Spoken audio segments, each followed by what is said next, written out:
Il y a quelqu'un, laisse-moi te dire, le succès t'attend. Le succès t'attend. La réussite t'attend. Mais tu as besoin de commencer à t'armer des promesses de Dieu, à te remplir, à remplir tes pensées de la vérité. Non pas de ta réalité, mais de la vérité. Parce que la parole de Dieu nous dit comme ça, que vous connaîtrez la vérité et la vérité vous libérera. La vérité vous affranchira. Tu connaîtras la vérité sur toi. Et cette vérité, lorsque tu vas la connaître, tu seras libéré de toutes tes peurs. Tu seras libéré de toute sorcellerie. Tu seras libéré de toute force des ténèbres. Tu seras libéré de toute chaîne. Tu seras libéré. Quelle est la parole que tu connais? Quelle est la parole que tu médites? Quelle promesse que Dieu t'a donnée, que tu prends le temps à méditer à chaque jour?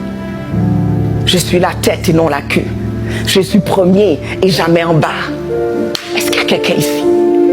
Les projets que Dieu a pour moi sont des projets de paix et de bonheur, avec un avenir et de l'espérance. Que 1000 tombent à mon côté, 10 000 à ma droite, je ne serai point atteint. Mais de mes yeux seulement, je regarderai et je verrai la rétribution des méchants. Est-ce qu'il y a quelqu'un ici? Vous imposerez les mains aux malades et les malades seront guéris. My God. Et c'est la raison pour laquelle lorsque tu médites sur la parole et que tu le crois réellement dans ton cœur, il y a quelque chose qui est en train de se fermenter. My God. Il y a quelque chose parce que la parole de Dieu, elle est vivante et efficace. Elle est plus tranchante qu'une épée quelconque à double tranchant.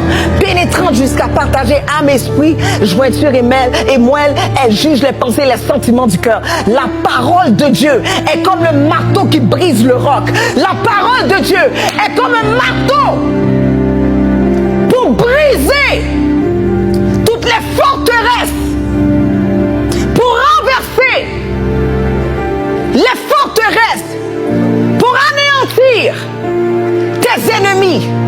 La parole de Dieu, c'est ton arme, c'est ton épée, c'est ce que tu dois